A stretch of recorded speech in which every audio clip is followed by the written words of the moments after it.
Okay, thanks for each of you that are here. So, welcome. We're going to talk about engagement strategies, but we're also going to talk about tools from the Thoughtful Classroom. And so, we have visiting with us today, Rick Fisher, and he's going to go through some lots of strategies you can use in your classroom. And we'll think about that through the context or the lens of how we serve our students with disabilities. So he's really going to talk about some classroom strategies and then some things that you can do to engage students. And it's all very timely and a good time of year for us to have some new ideas and strategies for us to use with our students. So I'm going to turn it over to Rick Fisher with Thoughtful Classroom and let him get started. So thank you all for being here. Yeah, thanks, Dion. Good afternoon, everybody, and really appreciate you taking the time out of a busy schedule to check out our session this afternoon.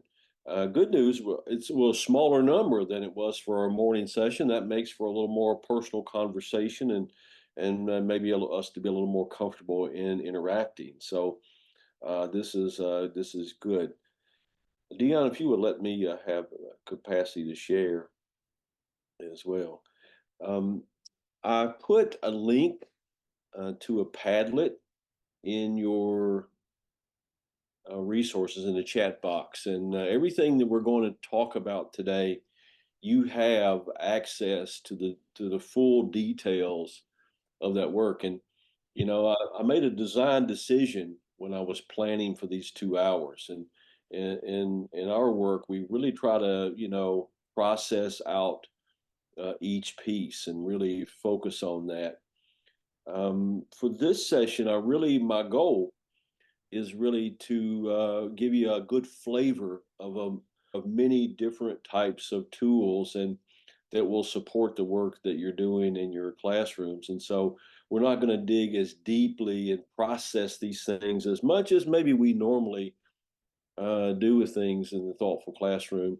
But it was a design decision I made to expose you to several things and then give you the full details in the Padlet so that after this is over, maybe you find some things that boy, I really like that, and some things that stuck out to you. You can go dig much deeper into those and hopefully use those in your class real soon. So I'm going to pull the screen up here and we'll get started. We really want to focus today on increasing student efficacy and student engagement. These are two critical E's. I'm a, I'm not too far from you. I'm over in Allen County in Scottsville, Kentucky, and my family are farmers, right? And so I carry on some of that legacy. And my uncle used to always say that, grass is king. If you have good grass, you have good cows. Good cows have good calves, and the cycle repeats itself. And I think in the school business, in the business of teaching and learning, engagement is king. If we have engagement, then we get learning. And when you think about the other E, efficacy, efficacy is building kids, skills, and those skills can lead to engagement. Engagement leads to kids leaning into those skills. So these two E's, efficacy and engagement, are very connected. And so hopefully the tools that I share with you give you some sense of, boy, these could help engage my kids in teaching my content, but also building some important skills that they need to be successful. I love working with teachers who work with students with learning disabilities because it's really near and dear to my heart. My wife was a 27-year teacher of special education, and I also had a lot of work with it as a teacher myself and working with kids and learning things. And in fact, I was a part of one of the very first collaborative classes way back in the day in our school district when I was a fairly new teacher. So this is something that's really important to me, and I really appreciate you being a part of this. It's not something everybody is able to do, and it takes special people to work in special needs programs. Um, I also feel like that we can have a lot of success with our special ed kids, and sometimes, oftentimes, I think, at least in my experiences, people don't see our special ed kids as high producers, high performing students, and I don't see it that way. I think if we expect that and we teach to the standard and we work to get kids to the right spot, that they really can achieve at high levels. And during my tenure as a school principal, I you know had collected some information about how our kids did, and one of those on state tests. I wish I'd kept more of this kind of data, but I just didn't at the time. But you can see that we were really getting 70 to 80% of our students were proficient and distinguished in both math and reading. And what's the other end of that? The novice, right? What happens to the novice level? Well, boy, look at this. We really were able to get most kids out of the novice category and obviously into the proficient, distinguished category. And I think this is, this is just gives us hope, and it gives us evidence of how these things can really be helpful to our students.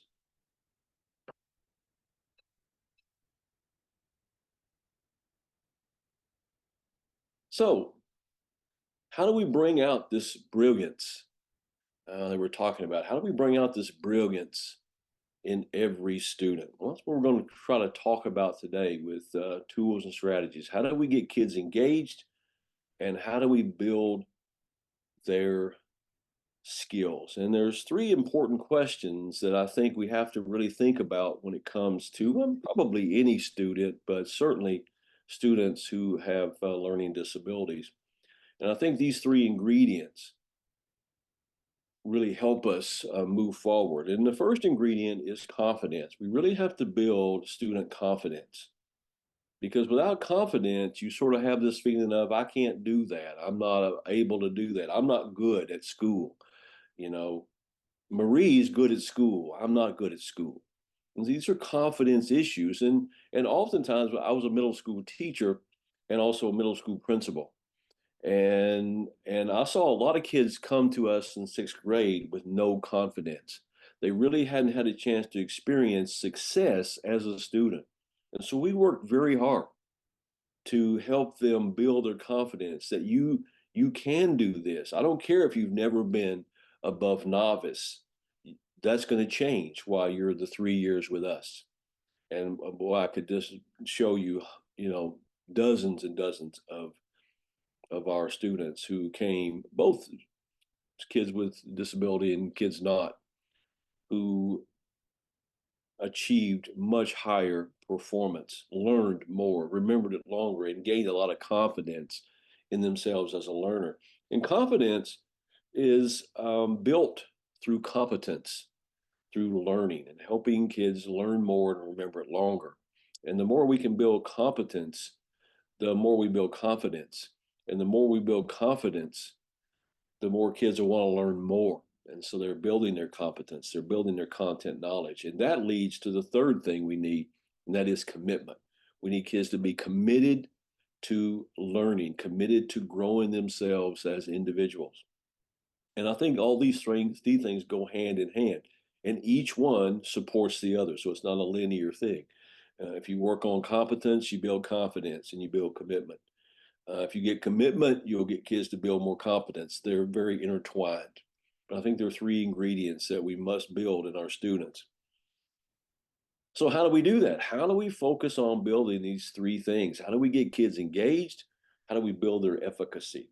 It's confidence, competence, and commitment. Well, it begins with the learning culture, the culture that we create in classrooms. And this is what we call the four cornerstones in the thoughtful classroom. And based on the research, we know that all successful classrooms have a very solid foundation in these four things. Now, for the most part, we're going to talk about engagement and to some degree, probably a culture of thinking and learning. But we want to think about how do we engage kids in thinking and use that to build their competence and confidence. The second thing that we ingredient that we need for this is in our learning design. And we're designers of lessons. That's what we do. It's part of the profession. And we like to think about learning design based on the research, the brain research, the science of learning research, is that there's really 5 episodes in a learning cycle. And we're not here today to talk about those 5 episodes, but I want to just reference that we're going to spend a lot of time on thinking about deepening and reinforcing learning. And oftentimes I work with a lot of teachers and they'll say, gosh, I put my learning target on the board and I taught the lesson and boy, I was fired up about it. And I gave the kids a worksheet and, they seemed like they knew what they were doing. And then a week later, we took the test and everybody did terrible. I can't figure out what happened. And so we can come back to this model and say, well, let's see what we did. And what we know is that deepening and reinforcing learning is the crossroads. If we don't do a really good job deepening and reinforcing learning and applying learning, then we end up playing the game of teach, test, and hope for the best. And so we want to really deepen and reinforce learning. You have opportunities, perhaps in your field, if you have some study skills classes, or if you have a resource class, if you do collaboration for the content, and then you have kids back as a chance to reinforce, right? That's a great time to deepen and reinforce, and a way for you to really gain some ground with your students. So we're thinking about this in terms of deepening and reinforcing the learning.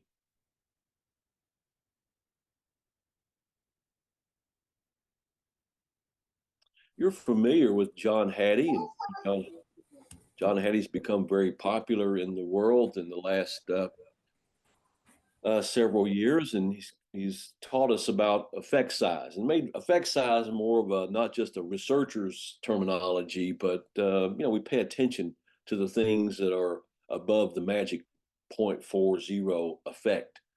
So we want to do things that are in the blue and try to make sure that the tools and strategies we use fit in the blue. Of course, the further to the right you go in the blue, the more effective a particular action, strategy, or tool happens to be. And so everything we do in the thoughtful classroom is grounded in research. And, unlike other sources online, teacher pay teachers and other kinds of things like that, that's not necessarily evidence based. And Kentucky requires us to think about evidence based strategies. And so everything I'm going to share with you today is grounded in the best known research today. It is certainly approved by the State Department of Education as something that we can present to you, and that your co-ops can present and say, hey, you should use this because it really does work.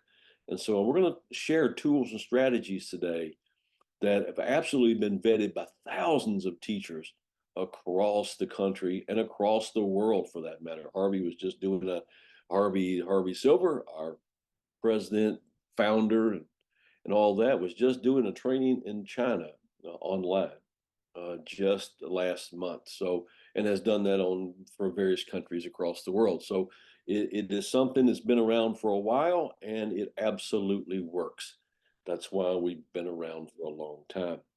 And I can vouch for it myself, as I've been a avid user of it for almost 20 years. So I wanted to pull today, when I was, again, designing this 2 hours, I had to make some decisions. What do I want to focus on? Because we can't do it all, but I want to try to get as much as we can in the 2 hours. And so here's 5 impactful outcomes, moves that really increase learning, create engagement, and ultimately leads to success for learners. I want you to take a look at this list, and I would love for you to put in the chat or turn on your mic and let me know which one, if you were going to pick one, as a priority for you, which one would you pick? Let's do a little survey here. You can put it in the chat, number 1, 2, 3, 4, 5, or you can click on your mic and tell us about that.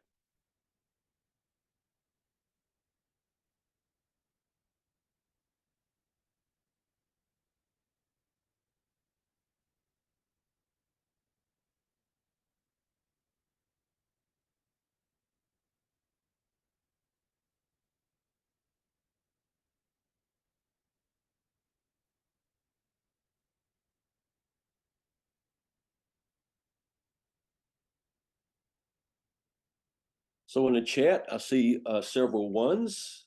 I see number 4. Julie, you chose number 4. Tell me, would you mind, I'll turn on your mic and tell us a little bit of why you chose number 4. Can you hear me? Very good. Thank you. Okay.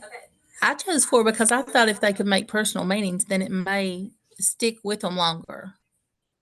They may relate it and understand it better. Yeah, it's all about making meaning. I mean, this is one of the cornerstones. We talked about those learning culture. It's about the 4 cornerstones, and that I shared a few slides back. And one of those is really about making personal meaning. If you make meaning in your own mind, you're more likely to remember that. So thank you for that. Derek, you chose number 1. What was your reasoning?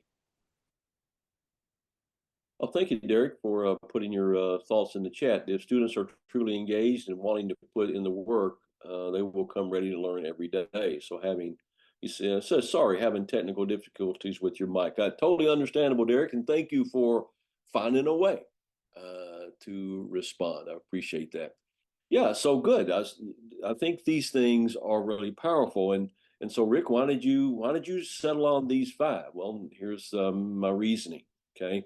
First off, if you look at these 5 statements, I'm going to get my own clicker to work here.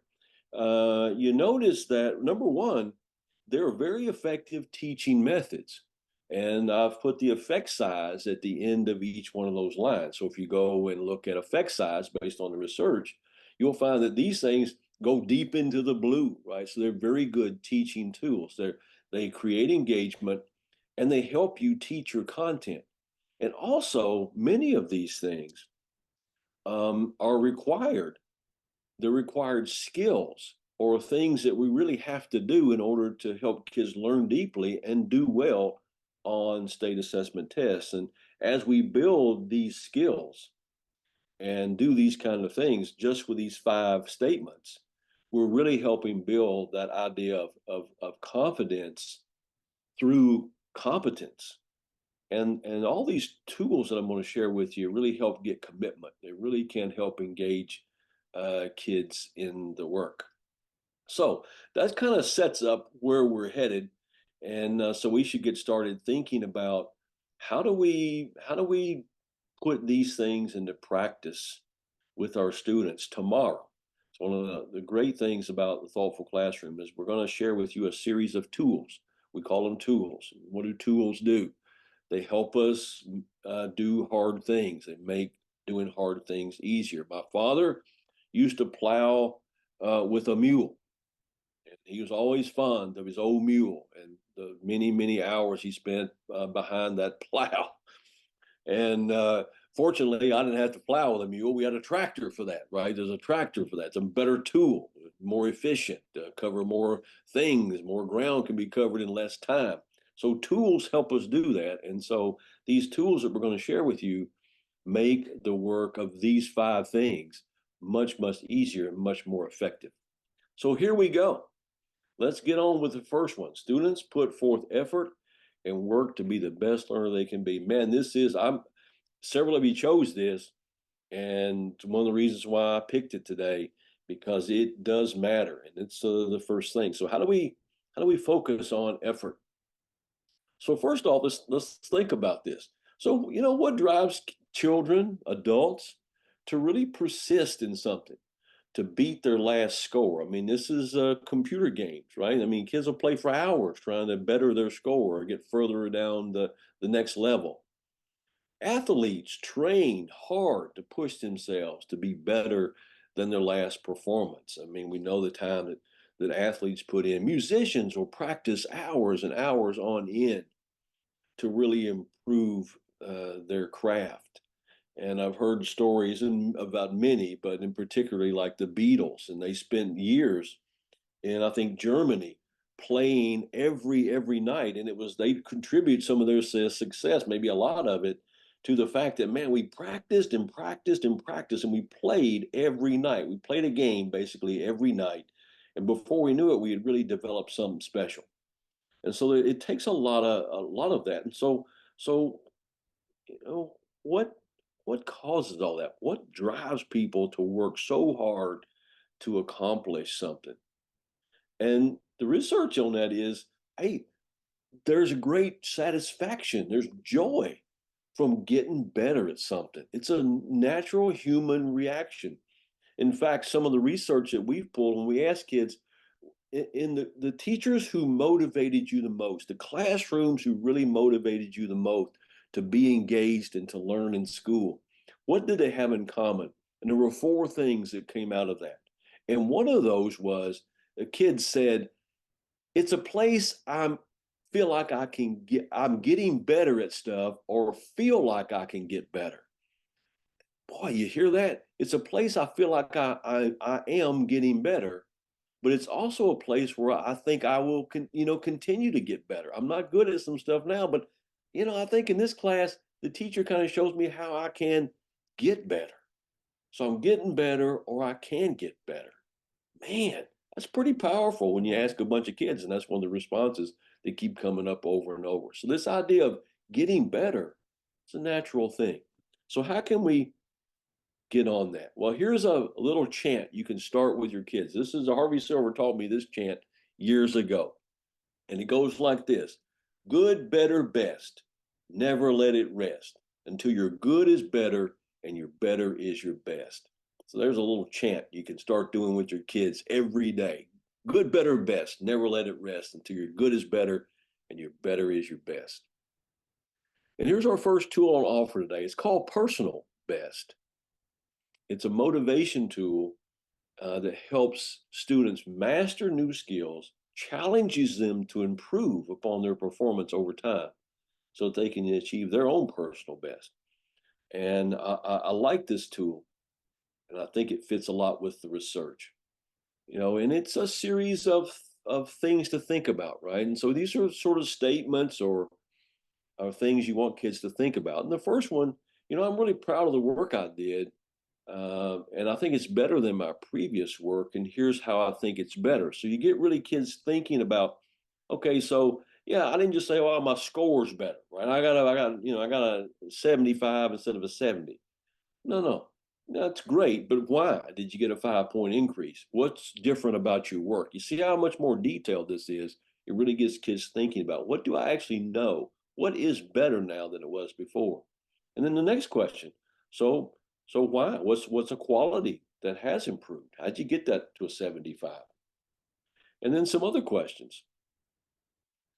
Something else I want to work on. What's my next goal? What am I shooting for now? And not just about a percentage, right? But what about my work is kind of going to get better at? And then something that my teacher or one of my class partners said I should work on is that. And then, my goal for next time is this. I'm going to shoot for a 75, and I'm going to shoot for an 80, and I'm going to get an 80 because I'm going to work on this thing, that thing, whatever that skill or content might be. So a simple way to get kids thinking about this, and you can track this, right? So how would you do this in a class? You think about a skill you want kids to develop over time, and that might be any of these things: your writing, fluency, in music, or in arts, and in phys ed might be some things: printing the letters of the alphabet, finding the slope of a line, preparing a lab report. The list is endless. You just think about, this is something I want you to be really good at by the time we get to the end of the year. And so let's keep track of our personal best. See, we're connecting effort to getting better. And that is an important ingredient here. So you have the students create something where you're going to create your personal best. And you could do this for a unit, you could do it for a year, you could do it for a week. It doesn't matter. In fact, better the sooner you can start tracking something and see results, the more it becomes engaging. Because oh man, I want to try this again. I want to try to do that again. And so have students collect information, right? Collect samples over the week or over the unit or over the year. And it might be any of these things. They're just collecting it and they're really being able to then see, how is my work getting better? And what did I do to help it get better? I put forth effort. And I found this to be very true. I showed you those graphs at the beginning, the results that we were getting in our school. And our school began when my first year as principal with Thoughtful Classroom. And we were a low performing school. And within just a short period of time, we were in the top 10% in the state, and we were a national middle school to watch.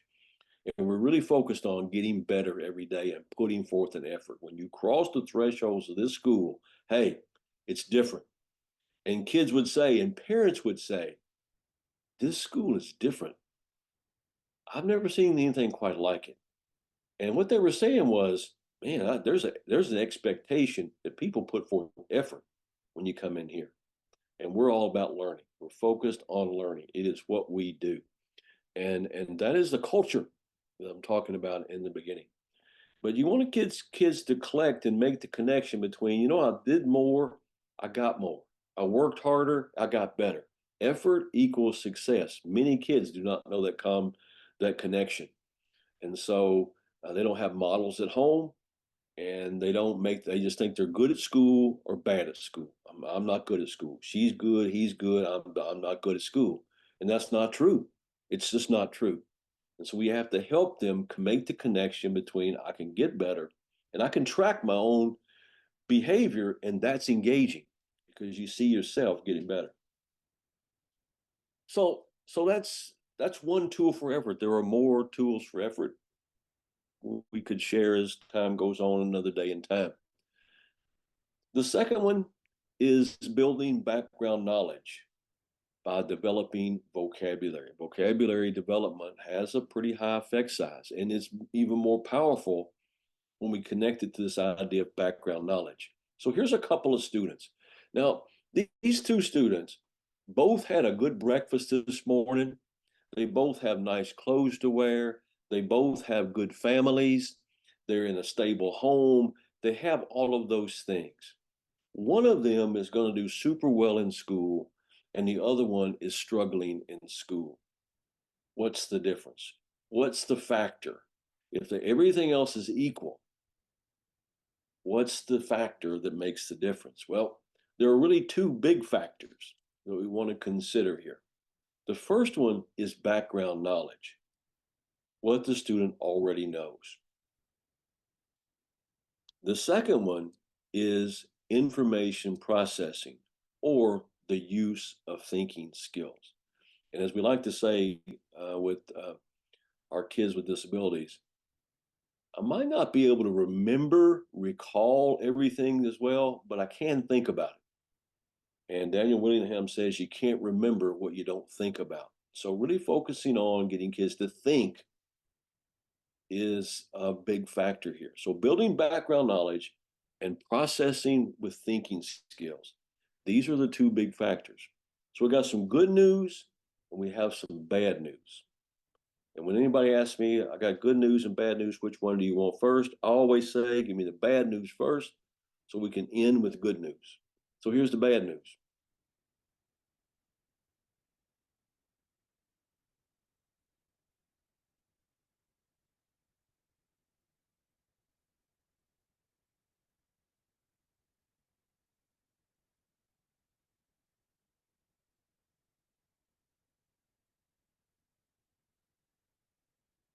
So failure to have background knowledge really, really puts kids in a bad spot. And oftentimes, this is true of our students with learning disabilities. But now the good news. Boy, here's the good news, right? The research is clear.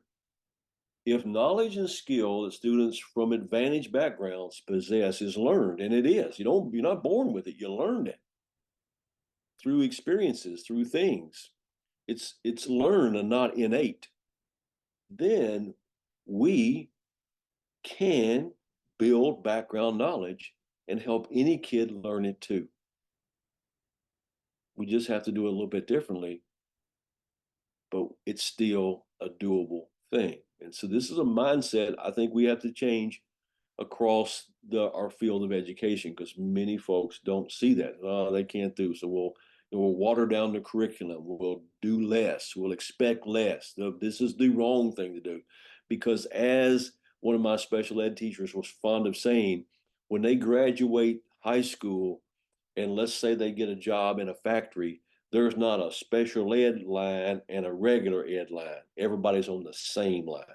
And so you got to be able to pull the weight, do the things like everybody else. And so those are the skills that we have to make sure that, and you guys are the true believers, right? You guys are the ones out there on the front lines. We've got to convince everyone, hey, our kids can learn at very high levels and expect it. We've got to expect it. We're going to have to be the ones to shout that to the highest rooftop. All right, I'm preaching to the choir.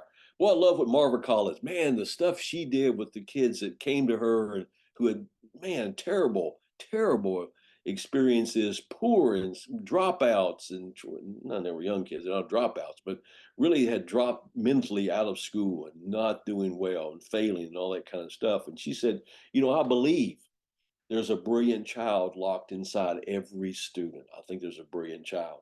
And she worked tirelessly with many of these underserved and students, and all of them a tremendous track record of kids outperforming what anybody on paper would say they'd be able to do.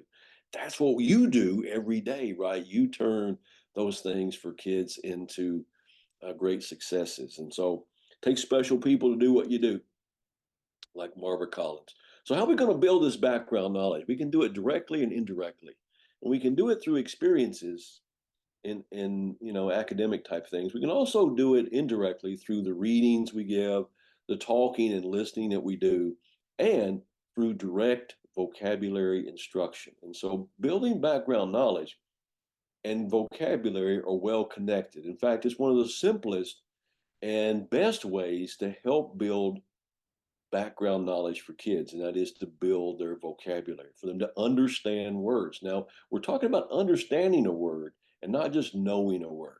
There's a difference between knowing something and understanding it. I know a lot of things, but I don't really understand everything. And so we really want to get kids to understand words, because then they have a bigger meaning and it builds our background knowledge.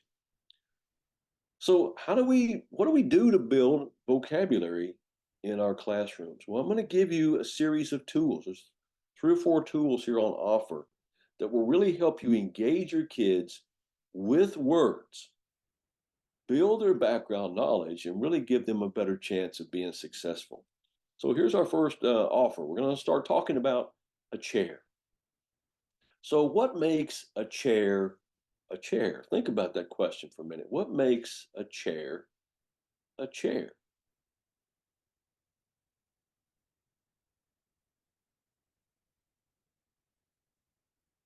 What makes a chair a chair? A chair has a back. Look at these examples. They have a back. A chair has a place for one person to sit. That's true. And a chair has to have some type of base to stand on. And all 4 of these chairs do. So here's 3 definitions, or 3 items that meet the definition of a chair. So what are some things that are not chairs? Are these chairs? A stool. Is a stool a chair? Well, it has a base. It has a seat for one person. but it doesn't have a back. So it's not a chair, it's a stool. Stool's not a chair. What about a love seat? What has a base, has a back, but it has a place for two people. It's a love seat. It's not a chair. Beanbag has a base, has a place for one person, has a back. So we could debate that one, right? Yes, no, yes, no. The last one, a wheelchair. Is a wheelchair a chair? Well, it has a base, has a seat for one, has a back. Is it a chair? And you see how we experience the word chair, a word that we know. And when I say chair, you're probably thinking about your chairs, right, in your house. And those are the visual images that come to your mind when you think of chair. This is this is what we're trying to build when we talk about vocabulary development. We're talking about building background knowledge. We're talking about being able to connect many more things to a chair than just a few letters streamed together. There's a tool for that. And as I said before, these tools are vetted and they absolutely follow the research, and you can count on them. You can count on them. They will work. So this is called a concept definition map, and it helps kids deepen their understanding by building powerful definitions of key concepts. And so there are 5 questions needed to define a concept. Here are the 5 questions. Feel free to take pictures of screens as you see anything here, and I know they're recording this, so you can pull it and look at it. So what's the big idea? What's the larger category? This is a question number 1 that we need to know to define a word or define a concept. What are some examples of the word or the concept? What are some non-examples of the word or concept? And remember what we just did. We just did this with a chair, right? We said this is a chair. What makes a chair a chair? We looked at some examples. We looked at some non-examples. And then we could have talked about what are the critical attributes. So here's a chair, here's not a chair. What are the critical attributes of one versus the other? And we could have had kids come up with that, right? Oh, it has a base, it has a seat for one, and it has a back. So that must define the word chair. And so what is the concept? There's 5 questions that we want kids to think about around words.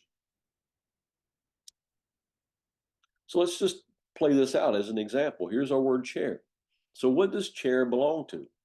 Well, chair belongs, and see, this is a graphic organizer. Graphic organizers are fantastic to really help kids process information and make sense of it. And I'm sure you use graphic organizers when you teach already. So chair fits into the category of furniture for seating. Here's some examples. Here's some non-examples. So what are the key attributes? When you compare examples, non-examples, you see it's a seat for one. It has a base and it has a back.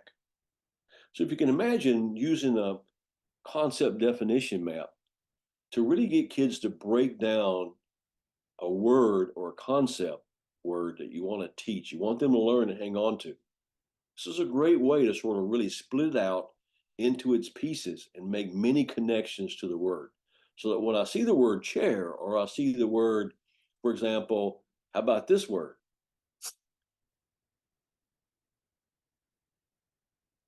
Oops, sorry about that. I got ahead of myself.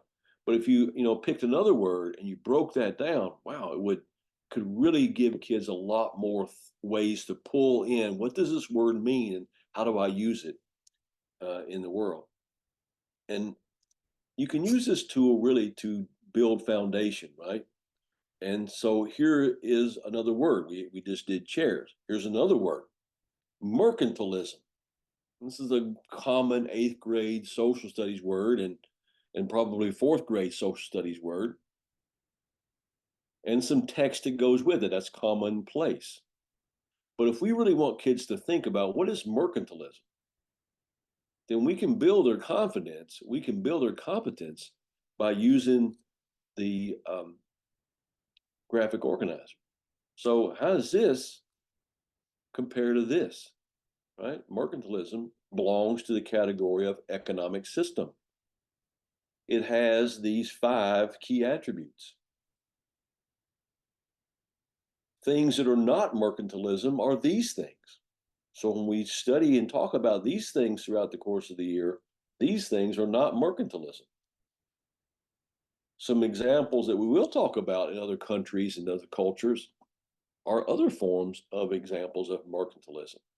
So you see how you can really build foundational understanding of concepts, words, and build a background knowledge using a graphic organizer like this one.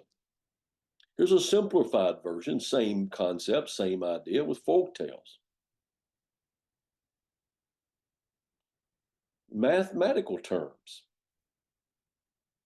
Building mathematical vocabulary, building mathematical background knowledge will help a lot of kids. It gives them the conceptual understanding as opposed to just filling in numbers.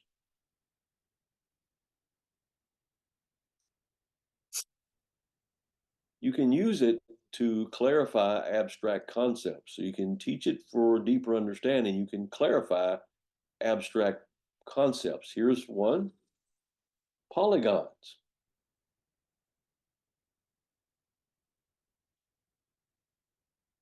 Now, would this be helpful if your kids could visualize this concept definition map as opposed to just a set of words that describe a regular polygon? If I know this about a polygon, well, I'm gonna really understand it much better.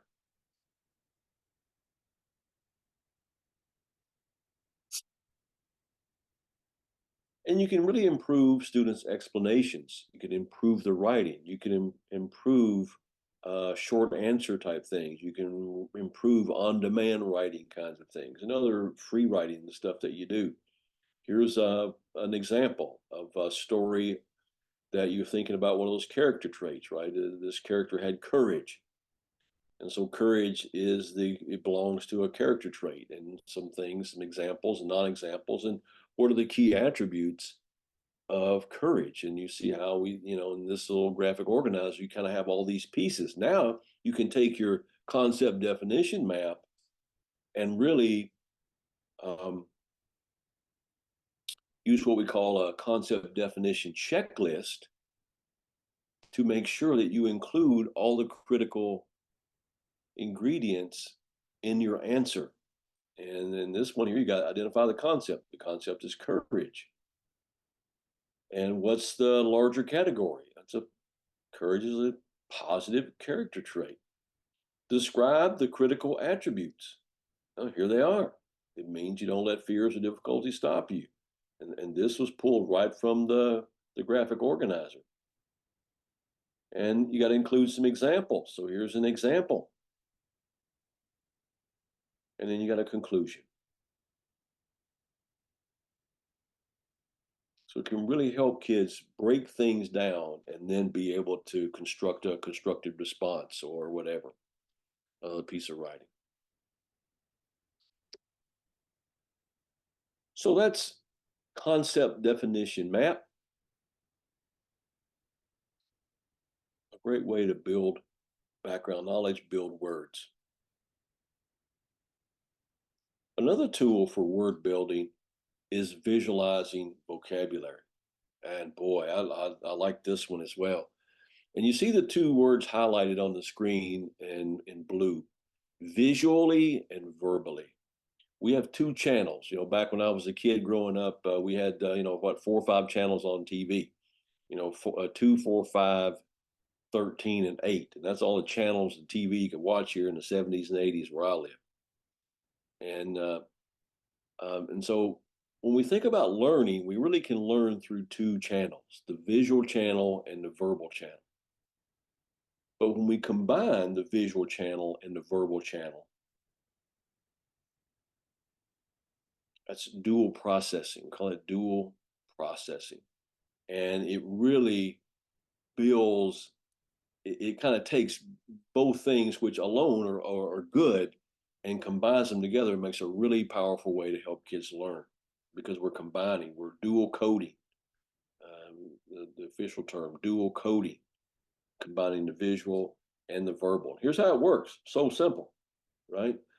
And our teachers, man, we used a lot, love this back in the day in our school. Our teachers created these vocabulary notebooks. And so notice the components of a vocabulary, visualizing vocabulary notebook. So you have the word, and then you have a textbook definition. So you have the actual, the correct definition if you want, but that's not going to help. It's the next three boxes that's going to make the difference, because you notice it says my definition. So what is my definition of realism? And then I have to put an image together with that. So I'm dual coding. I've got verbal, so it's text or voice, and I have visual, a picture. So I'm drawing a picture of my definition. And then I'm going to explain my definition. Now, can you imagine how would this help your kids if you began the year and you said, we're going to create a vocabulary notebook and we're going to build this around this idea of dual coding. We're going to have a visual and a verbal connection. And you had this and you came back to it on a regular basis and you saw how you could use this thing. Really could build background knowledge, build vocabulary.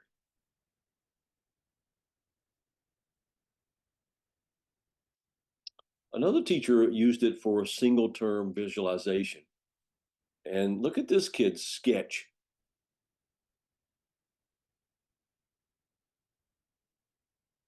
So on the front of the card, they drew this sketch. And on the back of the card, they were defining the word freedom. So freedom is the right to do what you want. So what does that mean? Well, in this picture, the bird has freedom. It's not in the cage. It's flying in the sky. Well, do you think that kid knows the word freedom? When they see that in text, they're going to know what freedom means and really be able to connect to it. This helps us engage kids in the words and in the concepts using the visual mode. And it also helps them remember it in context when they see it again. It's a much more powerful thing than just here's the list of words and here's the definition.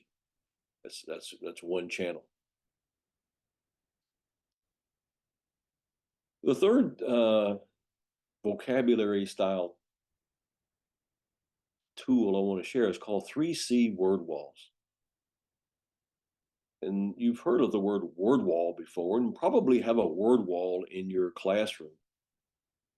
And often the word walls end up being wallpaper, wall decoration.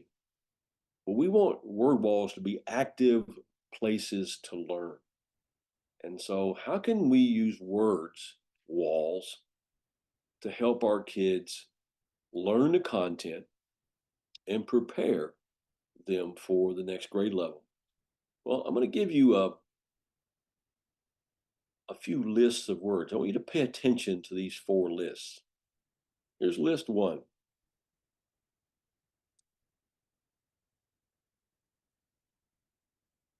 Here's list 2.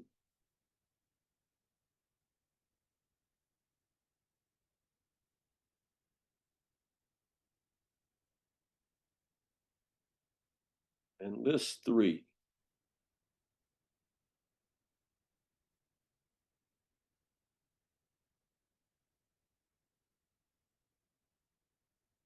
And list 4.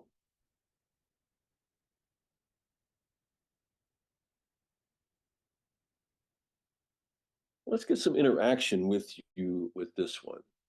What do you notice about these 4 lists? What's some things you notice? Angela says in the chat that words are semantically connected in each list. Esther says that compare and contrast on list 4 and words used in reading.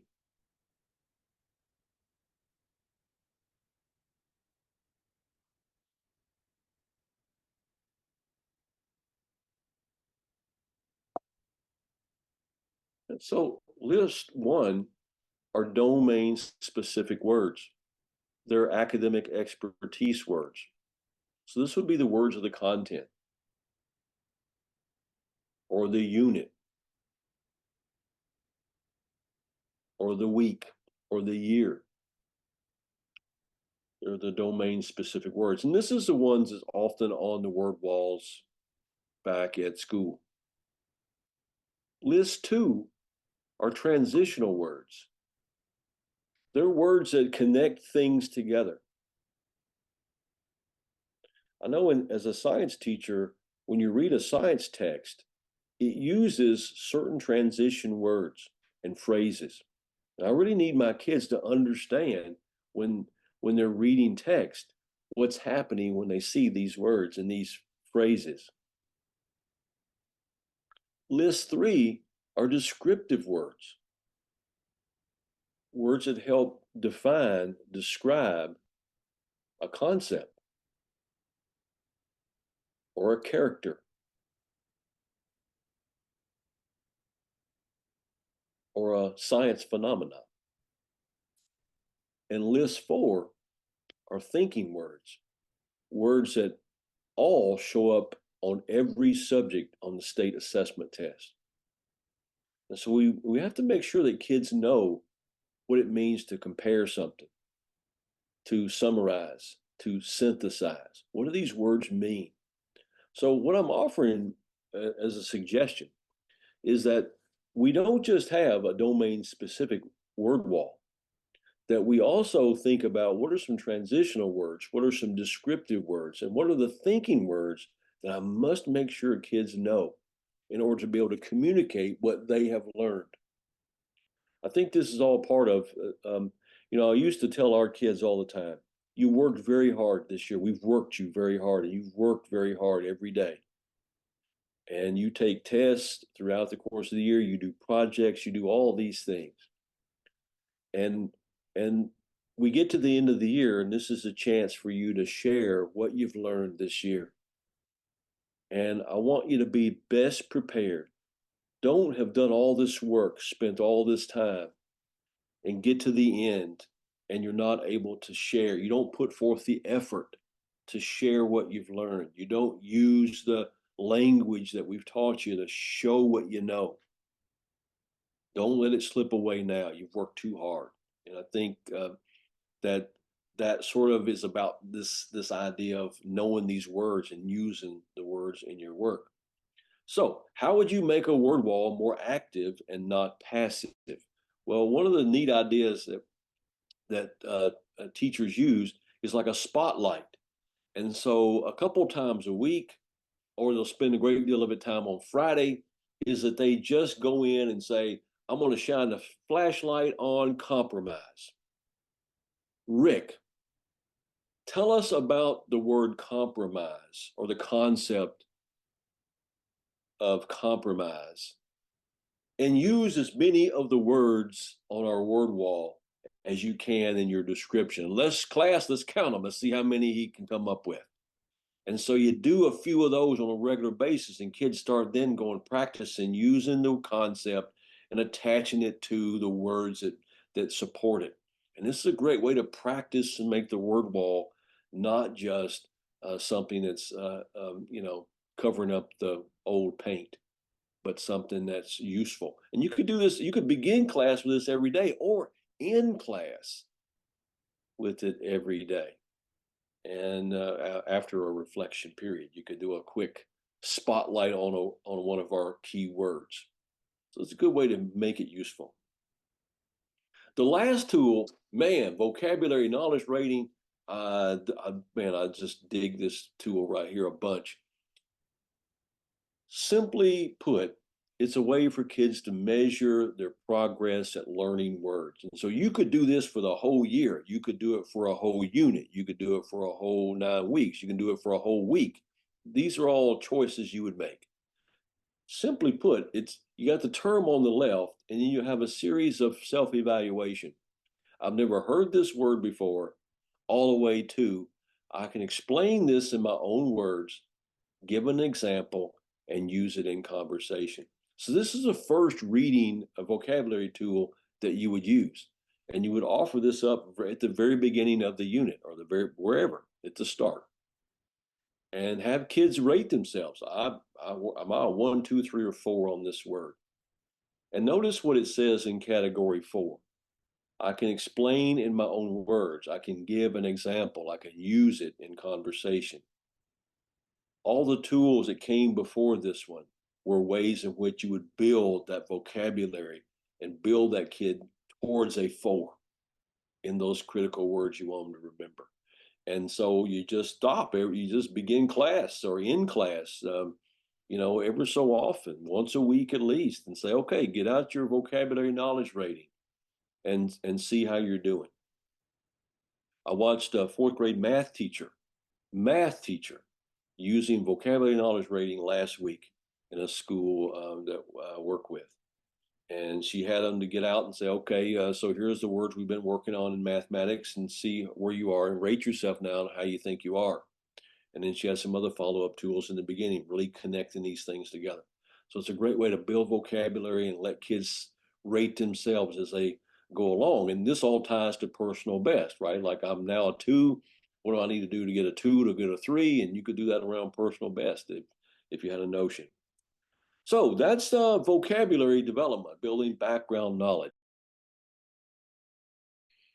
Number 3, similarities and differences. And how is this a concept, a tool you can use to teach your content and also build a skill that's very important.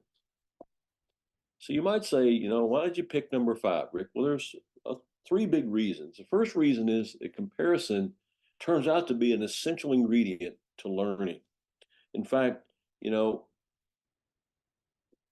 we have to be able to make comparisons, and much of what we call learning would be almost impossible if we didn't use this idea of comparison. In fact, comparison is one of those skills that we use at almost at birth. It's how we tell mother from other. And throughout the course of our life, we use it. It's the most used skill in life. Reason number 2, it underpins the reason it's used, the most used one, because it underpins so much of the complex thinking that we have to do. So let's look at some of those, right? So comparison is really connected to meaning making, and it's how we make meaning of things. It's involved in the inquiry process. It's involved in decision making. Think about the last time you had to change your phone plans, or you had to figure out which TV streaming services you're going to try to do. And the decision making is all around us, and we use comparison to do that, to make an argument, and also in problem solving and in design. We have to use the skill of comparison. And the third reason is that comparison is embedded in all the standards. And it's one of the most commonly assessed skills on the state test. So let's look at this sample reading standard and the progression. And I want you to take a minute and just look at the progressions here.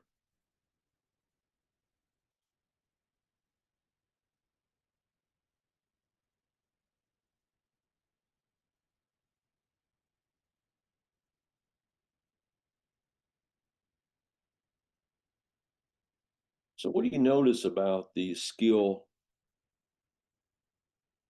and how the skill increases in demand? It's the same skill, but it increases in its demand.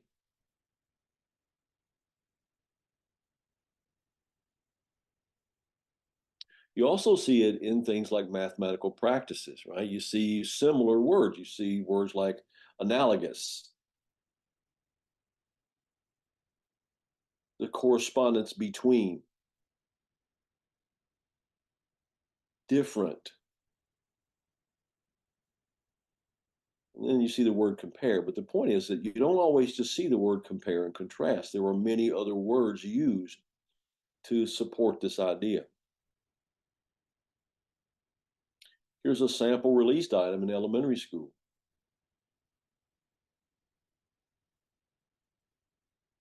So we have to teach kids that when you see words like similes to compare and contrast, similar, different, that's what you're talking about, comparing something.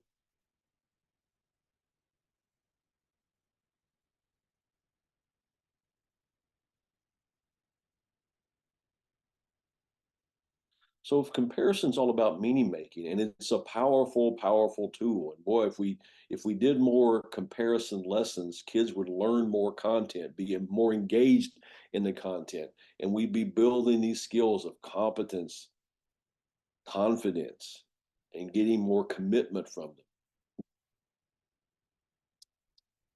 Then how come we don't see it? How come when I've done a comparison lesson? How many of you, if I ask you, we were in a group, we were in a room together, I would ask you, how many of you have done a comparison lesson? And all of you would raise your hands.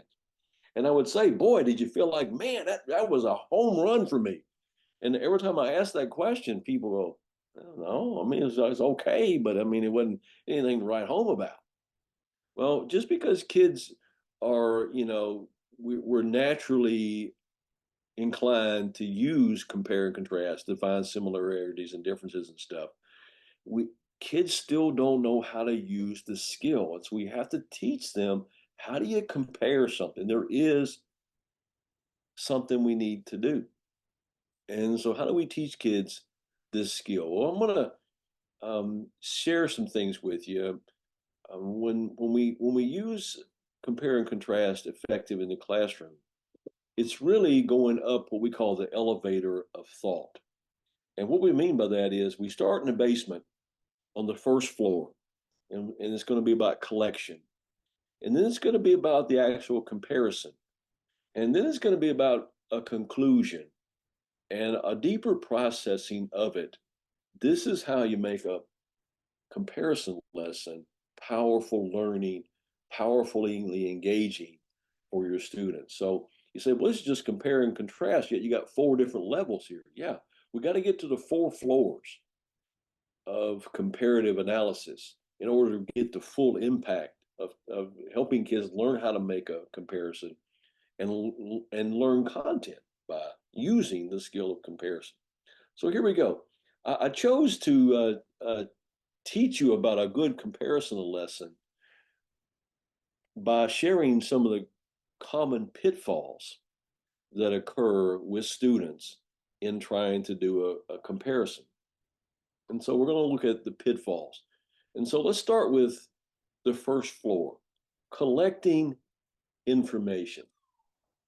And the first pitfall is that students rush into the comparison without a clear purpose. So we have to choose wisely things that we want kids to compare. And then we can think about that in 3 different purposes, right? 3 purposes for using the comparison. The first one is that you want to create some clarity between things that are confusing. Spiders and insects, equations and expressions, meiosis and mitosis. And there are the infinite list, right, of things that you work with your kids on, and they go, I don't understand the difference between that. So we've got a way we can use a comparison lesson to do this. And I would put out on offer is I think this would be a great way to think about review. If you wanted to review some things with students between now and the time for the test, I mean, that's a part of the process here in the last 20 days or so. You're doing some review, got to finish up some new content, but you got to do some review as well.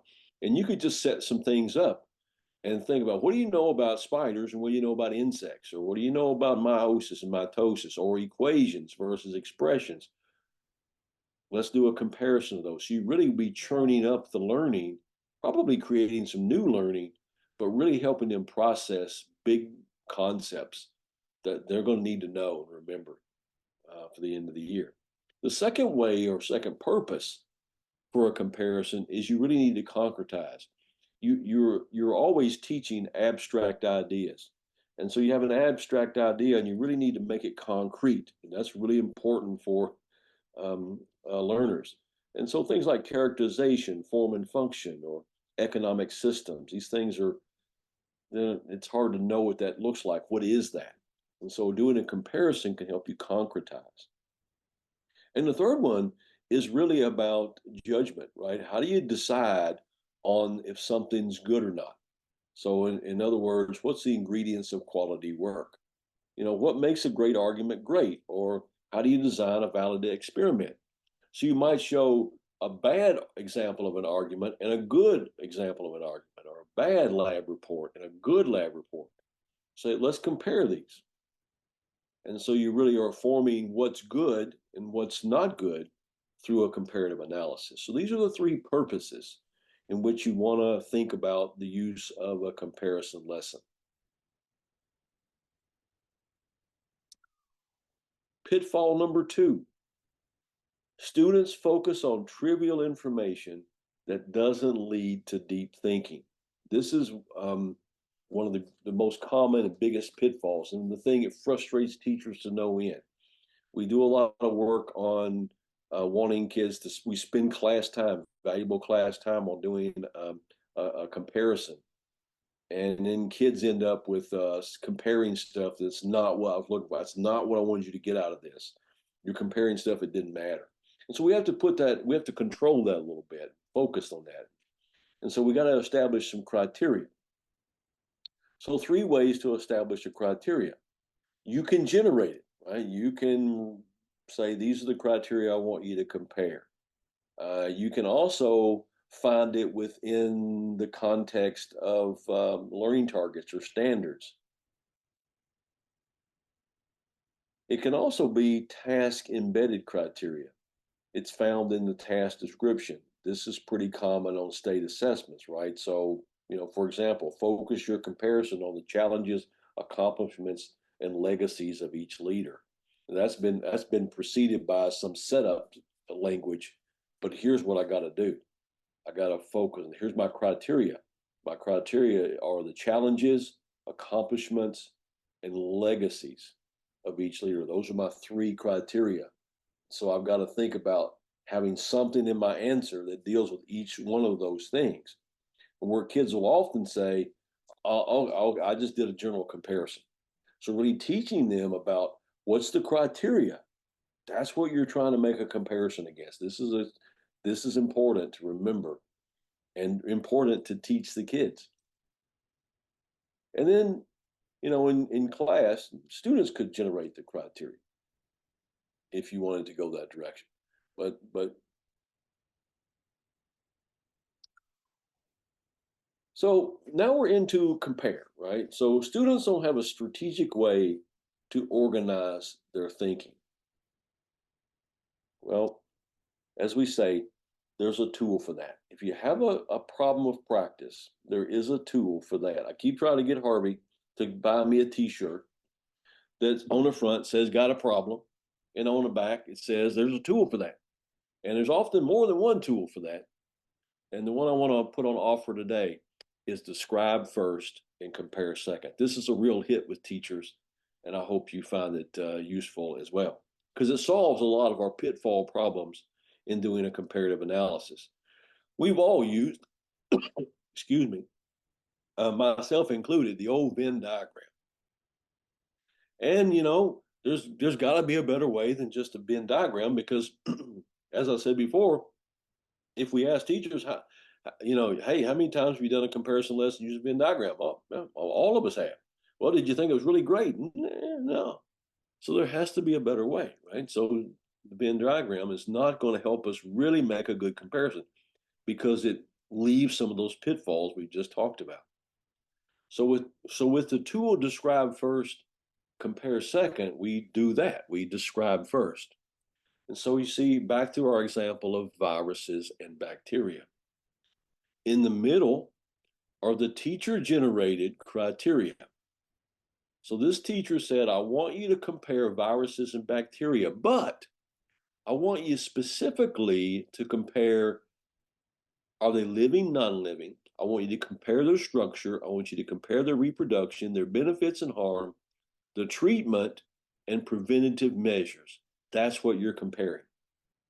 And so you set kids out on this first work. Describe first. And so now you have a description and you have some criteria. You have some things that suggest about each one of these different concepts. Describe first, compare second. So now we're ready to really make a comparison. Now we've got some attributes of each. Now we can make a comparison. And we use another tool for that called the top hat. So you got your differences on top, and then you think about, okay, so what are the things that are similar? And you got similarities on the bottom. This is a much more productive way to make a comparison. But remember, we're not really done making comparisons, but before we move on to the next floor on our elevator, let's look at some examples. These are some student examples we've collected from teachers across the land. So describe first. Here's a description. The teacher generated the criteria, characters about a particular book, The Tortoise and the Hare and the Tortoise and the Antelope. So they're doing a comparison between two texts. And in the comparison second. Now you're ready to make a comparison. You've got the criteria. You've got some common things about each one. And now you're able to write a comparison. I like the phys ed teacher who kind of do it as a jersey or a t-shirt type of thing, where anaerobic and aerobic respiration. Maybe even a science teacher. So that's comparing. So the job of making a comparison, describe it through the criteria and then make the comparison. But we're not done there. And that's where we fall short sometimes with Venn diagrams. We do the Venn diagram, we say, okay, we did a comparison. Let's move on. And it leaves it hanging. We need two more steps to really make comparative thinking work for us. And the third floor is conclusion. Often comparisons don't go anywhere. They just stop at the end of the comparison. And that's where they don't get deep into the thinking. And so it doesn't move the content into deepening and reinforcing it into long-term memory. So here's some questions, and you can take a picture of this slide if you want. Some questions you should follow up with. Now watch to see what happens with these questions. So ultimately, do you think they're more alike or more different? Some kids might say like, some kids might say different. You know, we sometimes say an elephant and a mouse. Are they more alike or more different? Right off the bat, kids will say, oh, they're more different, man. The elephant's huge. Okay. But you know, they're mammals. So when you start thinking about the criteria, wow, you know, they have a lot of things in common. So this is where you get into more of the deeper thinking, right? So question number 2. So what do you think is the most important difference and why? What might be the causes for or the effects of these differences? Do you see how much more processing is going? We're going the extra distance to really help kids process this. And this is a habit. We want to create this habit of mind. So this is something you start practicing at the very beginning of the year. And you're using comparative analysis throughout the course of the year so that kids are internalizing this skill. And so that when they're asked to make a comparison on state tests or your content tests, or help their parents figure out the best cell phone plan for them, they've got a process by which to think about comparing. And then what are some conclusions or some generalizations that you can make based on what you figured out?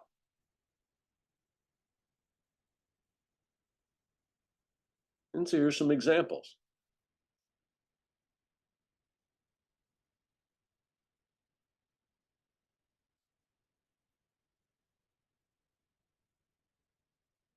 So you can use this. The most important difference, causes for this difference, and what are the effects of this difference? And that was those questions that we just talked about.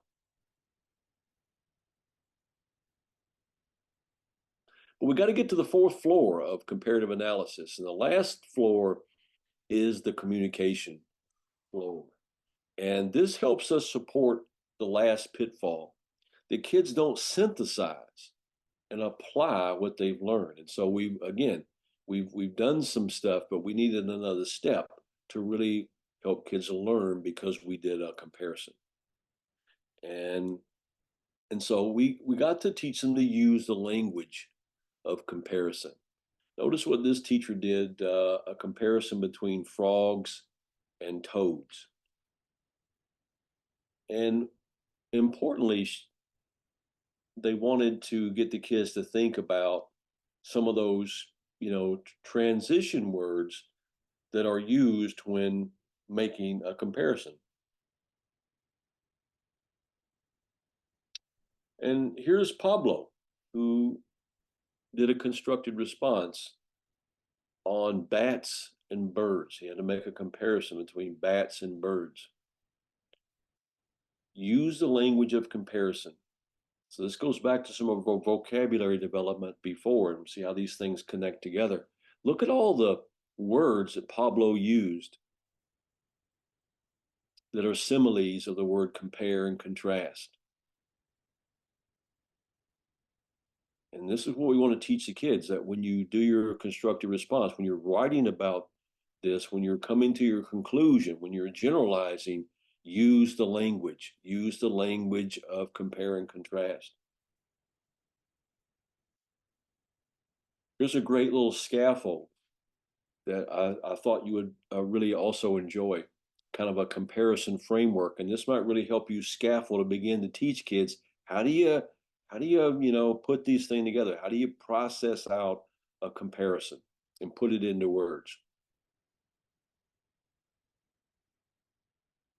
And so tying back to our earlier thoughts about developing vocabulary, and I mentioned this earlier, transitional words and phrases for comparing and contrasting. And really, if you're working on these things from the get-go in the school year, by the time you get to the end of the year, they recognize this when they see it in text, when they see it in your questions, on your unit test, throughout the course of your practice work, and then ultimately on the state test at the end. When they see these words, they're going to recognize them as a compare and contrast, and they'll also be able to use them in their writings. Or if they've got a scribe, they can use them in their voice to be written down.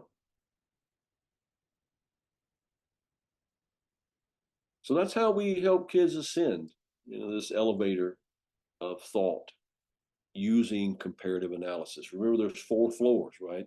Collect information, then make a comparison by first describing it or based on criteria, and then actually making the comparison. But it doesn't stop there. We have to conclude. So,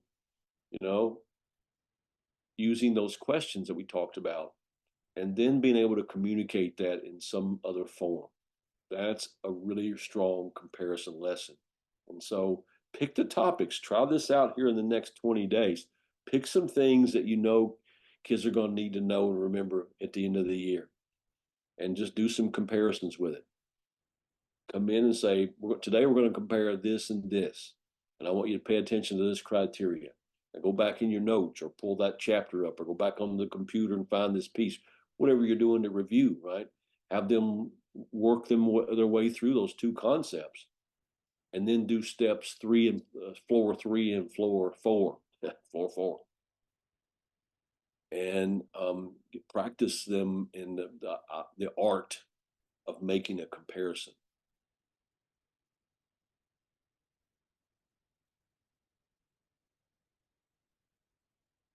All right, number 4.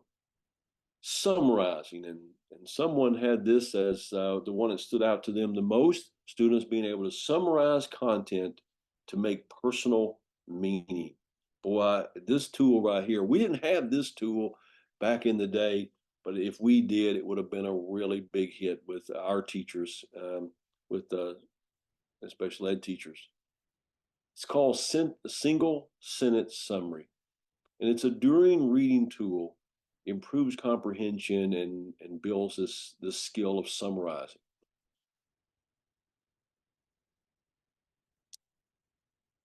So let me show you how it works. I only got a couple, 3 slides on this one. It's pretty simple to think about and to put into practice. Basically, we know one of the biggest problems at reading a lot of text is, even for any kid for that matter, is that it's a lot of text. There's a lot of stuff. And science text can oftentimes be very heavy. And you can get lost in the weeds in those things pretty quickly. This tool really helps us break down the text into smaller chunks, but it helps us use a very big skill, and that is the skill of synthesizing. So we want kids to be able to synthesize, I can't say that word today. Synthesize information. It's a skill. And so kind of here's how it works.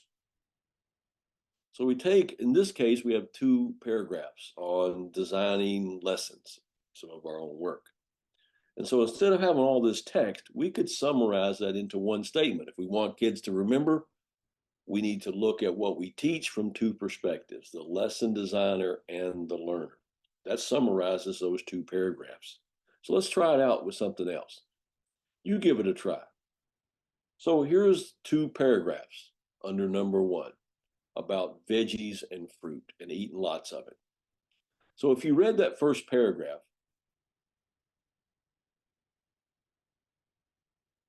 what would you say is a single sentence that you could write that captures the gist, the meat of that first paragraph?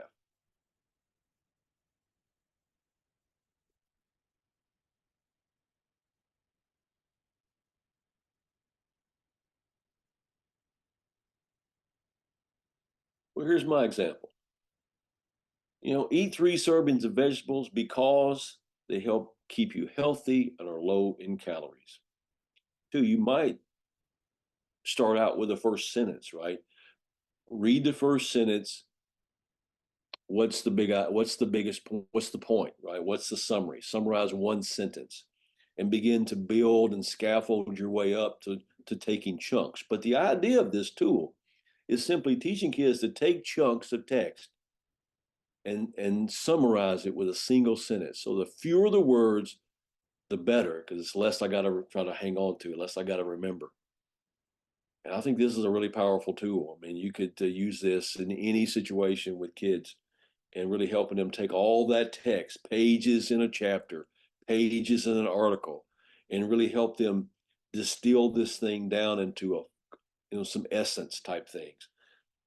Here's the next one. Take a big bunch of words and turn them into a small group of words. Whole lot easier for me to process, whole lot easier for me to remember. And the point is, I'm actively processing it because I got to look at all that and then try to pull the gist out. So I'm synthesizing. Simple tool, but really high up the Bloom's taxonomy, right? We're on up to the top. Teachers who use this tool have reported that they see these things. Now, would this help if your kids could do this better? If they were better active readers, if they were better at processing a text, would that help your students? If they comprehended a text better, would that help your students? If they were more involved in self-monitoring, see, this is engagement. This is another engagement tool. It really makes reading active and it's not so passive. I can sit there and call the words and pay no attention to what it's saying to me. But by having to summarize it as I go along, I got to process it as I go. So I got to actively pay attention. Students develop a better study and review habits because then you have the single sentence summaries to go back and study later on. If you're using it for a test, obviously it'd help you with that. And really new opportunities for more powerful, summative, informative assessments. You can really kind of see what kids are understanding and what they're learning. what they're paying attention to. And so those are some really good outcomes from a simple tool, single sentence summary. All right, so we're rounding third and headed for home, and I think our time is good. We'll have some time to process out at the end. The last one is not a skill. It is simply something we really have to pay attention to. At the beginning of the session, I talked about the episode of deepening and reinforcing learning. And all of these things we've talked about today help deepen and reinforce what's being learned. And it helps engage kids in the process. This last one also really focuses on three critical words: review, rehearse, and reinforce. Is that something you spend some time on with your students? Reviewing, rehearsing, and reinforcing. I think that probably the answer to that is yes, yes, yes, yes. Successful athletic coaches know that there are three magic letters for embedding learning into long-term memory. RVD. The magic letters are RVD, and they stand for repetition, variation, and depth of thought. This is the magical ingredients for really helping kids move things into long-term memory. And this has a very high effect size, as we talked about also at the beginning of the session. So using this idea of RVD, repetition, variation, depth of thought, helps kids learn. So let's apply it just for a minute. So here's some research. Understanding and retention improve when students interact with words in a variety of ways. So is that RVD? Is that repetition, variation, or depth of thought? Number two, students need opportunities to think deeply about new words using thinking strategies like comparison, metaphor, and non-linguistic representations. Is that repetition, variation, or depth of thought?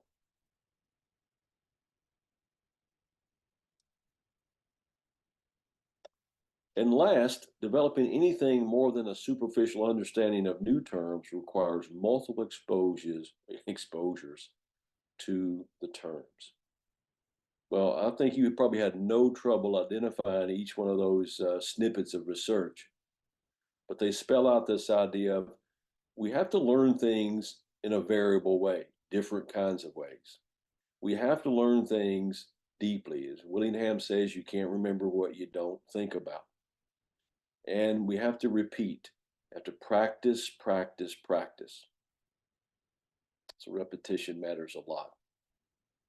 In fact, spaced practice is the best. You're better than cramming. That's why for a review, now is the time to start reviewing students for state testing and doing a little chunk each week and building on that and coming back to it.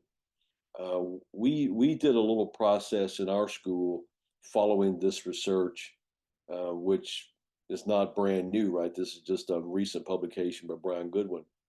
Was spaced practice has a very high effect size. And one of the things that we did in our school is that I was thinking about where do we have time that we can get some more learning. And one of the places I found that we had time was about 15 minutes in the morning. You know, that time between when there's one or two people left in the cafeteria off the late bus, still eating breakfast, and everybody else in the school is already in class, but school hasn't officially started yet. There's about a 15-minute window there every day. And so we came up with the concept of morning review. And so Monday was language arts. Tuesday was math. Wednesday was science. Thursday was social studies, and Friday was related arts. And so each of the teachers went out and built a slideshow of the priority concepts that they knew kids needed to remember as they exited the grade level.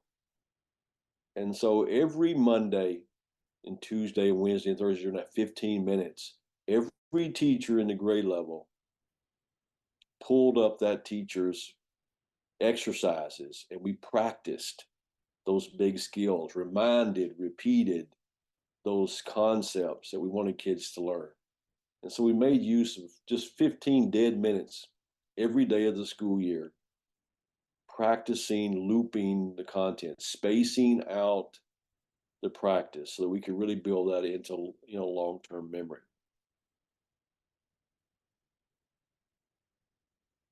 But I also want to point out one other piece of research here.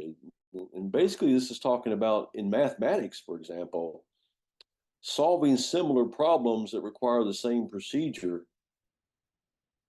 instead of a mix of problems is less effective. So what that means is in mathematics practice, we should mix up the concepts, not give them all the same routine, because then they don't see able to switch their minds around. And so we want to offer a mix of problem sets in review. I was telling a group this morning about an experience where I had kids. One of the things we had in our school requirements, I said it was different, right? Is that you weren't allowed to not do your work without repercussion. And so we had what we call a no zero policy. You can't take zeros. The penalty for not doing your work is doing your work. And so once a kid failed 3 assignments behind, they were sent to me, the principal, and I would call their parents and would set them up into after school time with a teacher to catch their work up, to get caught up, get back on track. And so it was accountability for not doing your work. So I ended up counseling a lot of kids who got sent to my office, a lot of them in math. And I heard the same story all the time. The same story was, why are you not doing your math? I don't know how to do it. Okay, that sounds like that could, okay, well, it's easy for you to say you don't know how to do it. What do you mean with that? I don't know how to do it. Well, what do you not know how to do? I don't know how to do the ones at the end. What's wrong with the ones at the end? You just run out of time? No, they look different. And I kept hearing the same pattern with kid after kid in different grade levels. I said, what do you mean? The ones at the end, they look different. The teacher says they're the same, but they look different. Huh. Well, that's interesting. Well, how did you know how to do the ones at the beginning? But the teacher modeled those, put an example up on the board. So I just did what they told me to do. But these look different. I don't know how to do them. That's a conceptual understanding problem. But it's also this idea of, I know how to do these in this routine, but when you change the routine, I don't know how to change with you. My brain doesn't know how to flip flop that over. I think that ties in to this research. And so we had to, work with our math teachers to think about, we got to teach kids how to deal with the things that look different. We got to work on conceptual understanding for one thing. But mixing the problem sets is a better strategy than giving them all the same, especially when you're reviewing. Oh boy, here we go. We're going to finish strong here today with one of the great tools in the toolbox, and it's called Memory Box. So picture in your mind a box that you draw on your notebook paper or on your computer. Now that box is going to contain your thoughts, everything that you remember. Now I want you to remember this, write this down. Use Memory Box 2 to 3 days a week, and you will see dramatic changes in what kids remember about the content you're trying to teach. Let me show you how it works. We have several versions of Memory Box. This is my favorite, so I'm going to highlight it because I think it doesn't feel like it's undoable, not doable. It feels very doable for a teacher to do it 2 or 3 times a week. And we call it the 2-minute drill. It goes like this. You might want to jot some numbers. You have this in your materials, but you might not have all these details, this 2-minute drill style. So Memory Box works like this. Boys and girls, get out your notes, your computer, whatever you have about what we've been studying. Now, this could be a beginning of the day period review. This could be an end of the period review. It could be a middle of the period review. It doesn't matter. It's before, during, and after. You can use it anytime. Just try to use it 2 or 3 days a week. You have 2 minutes to review your notes from yesterday, 2 minutes to review your notes from our class today. Okay, and you're just setting a timer, 2 minutes. Okay, 2 minutes are up. Now close up your notes and get your box back out, your memory box. Close up your computers, close up your notebooks, close up your textbooks. Now it's time for brain dump. I'm going to give you 2 minutes to write down everything you remember about the content. Everything you remember, write it down and go. And kids are writing as fast as they can. Facts, memories, ideas, quotes, formulas, doesn't matter. You're writing it down. 2 minutes, stop. Now here's an addition, okay? So now you're setting, I would do this, you can do this singly, but with this model, do it with a partner or do it with a table group. We got a team here. We're a tandem or we're a group. Okay, now talk this over 2 minutes, share your list with your partner. Anything your partner doesn't have on your list, they need to write it down. Anything you don't have on your partner's list, you write it down. So 2 minutes. Okay, here's what you got, here's what I got. Okay, I'm gonna add this, you add that. Now we both have the same list.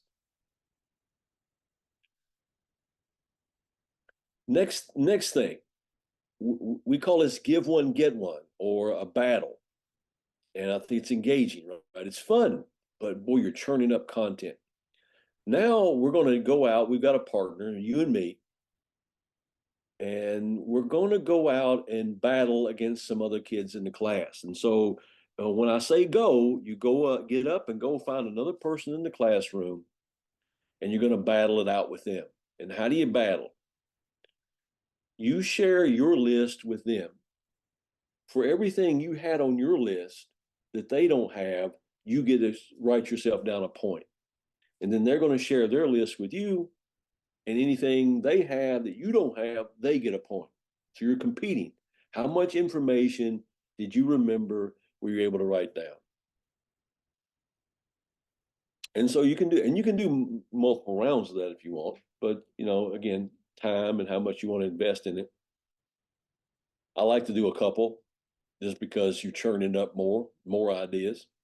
All right, so do a couple of kids that way, a couple minutes apiece. And now you go back to your home group, your partner, and count up your points. How many points did you win? How many points did you win? Our total points was 25. How many of you had more than 25? Well, I had 26. Hey, you're the winners for the day. You can give them a big hand, congratulate them, give them a piece of candy, whatever you want to do, right? Some reward. But it's fun. And fun is fun. But in your mind, you're building RVD, repetition, variation, depth of thought. Think about how many times kids just passed over the content you wanted them to learn. They had to first review their note. Then they had to write down a bunch of stuff.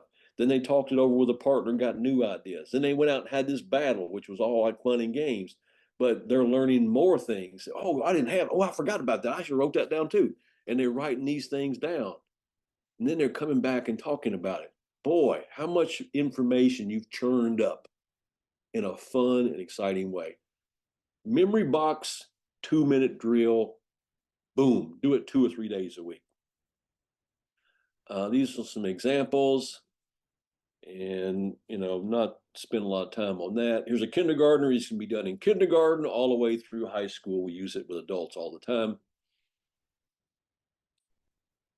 A couple other things I would talk about is, for kindergarten, you could also, do kind of a chart and make it a bigger thing. You could do it a little different way. You might have to adjust it a little bit if you want, but it can be used in any way. I really want to show you this little variation. Check this out.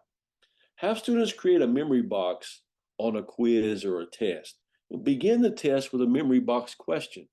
This really helps build their confidence. I can remember when I was a kid in school and I'd go to take a math test And I'd have all these formulas in my mind and stuff. I thought, I got to remember this. I can't, I'm just memorizing. See, I wasn't learning, I was memorizing. And so just as soon as they hand me the test paper, I would write down all around the edges of the paper the formulas I had to remember and stuff like that. It drove me nuts. But I think that's memory box, right? Give them a chance to write down the things. It relieves some anxiety. I've got some things I know about this topic jotted down to trigger my memory. This is a great little tool, I think, for special education. Or you can do it at the end of the test. I like this too. You know, kids learn stuff. They might learn stuff we didn't ask them about. And so you can do a little memory box and share any ideas or facts you've learned that I didn't ask you about, didn't test you about. You're giving them help, but you're also having them churn up more of what they thought about. The memory box. Boy, look here. We've done specific research on memory box alone. And that's why I kept stressing using it 2 to 3 days a week get you this kind of result. Low achievers, average achievers, and high achievers grew when used 2-3 times a week. Memory box. It's building, deepening, and reinforcing, building long-term memory. Fantastic tool, and a combination of tool we talk about as memory box, but has those other components. So definitely check that out. I want to share one more. I want to give you one more taste of another tool before we close out today. And, you know, have you ever heard kids having a thoughtful and spirited conversation? 100% you have. Have you ever had them have a spirited conversation about chemical reactions or ancient civilizations or the metric system? You know, maybe not. And yet we can use this idea of controversy to really engage kids and motivate them and energize them to learn the content that we're trying to teach. And this tool, the last tool of the day, checking my watch, we get plenty of time to give you a flavor for forced choice. This really uses one of the big C's, right? The 8 C's of engagement. And one of those is controversy. And controversy is a natural engaging tool. And forced choice focuses on 6 frames that provoke debate. They force kids to take and defend positions on content-related controversies. And so here are the 6 frames. We have metaphor, using metaphorical duels. We have things like a physical barometer, agree or disagree. It's one of my favorites. This or that, more alike or different, and which is more, better, best, most. So these are the frames, and you can see how this will get kids kind of going on this. So the first one, agree or disagree. There's some examples I've put on the screen. I want to highlight the last one.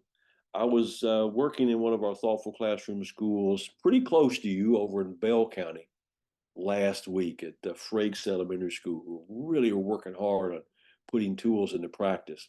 And I was watching a kindergarten teacher. It was my last, we were doing walkthroughs and then meeting and talking with teachers afterwards. And I was in a kindergarten teacher's class, and she opened her class with this: forced choice. Agree or disagree, spring is the best time of year. Now, when she said that, I thought, well, I don't know how much forced choice this is going to be. I don't know how much debate is going to be over this. And so the first kid said, oh yeah, I agree that spring is the best time of the year because the flowers are blooming. And another kid raised their hand and said, oh yeah, and it's getting warmer. And I like that. I can go outside and play. And this is going where I thought it was going to go, right? It was all going to be agree. And so you really don't have any controversy. And then student number 3, a little girl, she raises her hand and she says, yeah, but this time of the year, my allergies start getting bad. Wow. I was like, wow, I can't believe that's a great disagree. And another kid raises up their hand and says, yeah, and this time of the year, we sometimes have storms, and They scare me. Wow. And then another kid said, yeah, it rains all the time in the spring, so I can't go out and play. And so they get this great debate. Kindergartners, agree or disagree, spring is the best time of the year. So simple. I was in a school 3 weeks ago, and visiting the teacher, and she said to me, she said, Mr. Fisher, Rick, I was Mr. Fisher for 30 years. Rick is good. Rick, I can't believe how simple these tools are, and yet what they do to my kids, how they change the way they engage with the learning. I just can't believe it sometimes. And boy, that's a great sentiment. It's almost hard to believe how much they'll impact. Simple things impact kids so much. So here's another, more like or different. And, you could use that against many different things. Are they more like or different? I think these are also good ways to review content.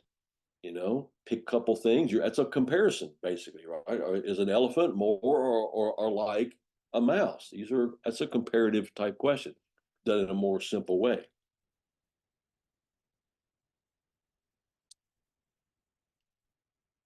Which is more, better, best, or most? Which is better? Which one of these articles was the most realistic? Which is the most powerful line in this text? You see how you can use that, right? Which type of graph is best for presenting this kind of data? So it's a great way to just use a simple word to get kids to make some judgment, right? This is high level up blooms. You're making judgments on why you think something is more, better, best, or most. So the tips on that is really, you want to give kids time to gather information and articulate their position before starting the discussion. So you give them a little time to process that, think about that, things that support or things that refute. And you can use old top hat, right? Have them get your top hat out and things that, this is more like in the ways it's different. And then what would you conclude? So you can practice using comparative analysis, just like we did that big comparison lesson before. So to learn how to use that, they can carry it right over here and use it in even in this tool forced choice.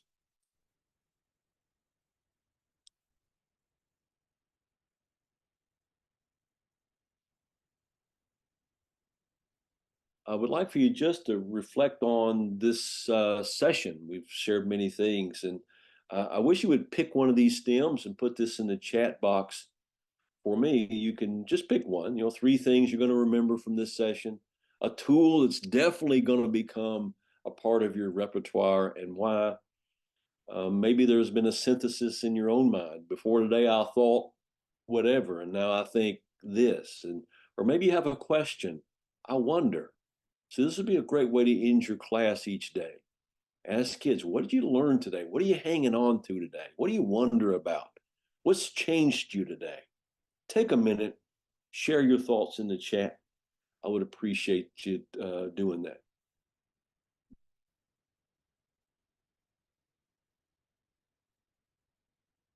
We'll try to look at these as they come through.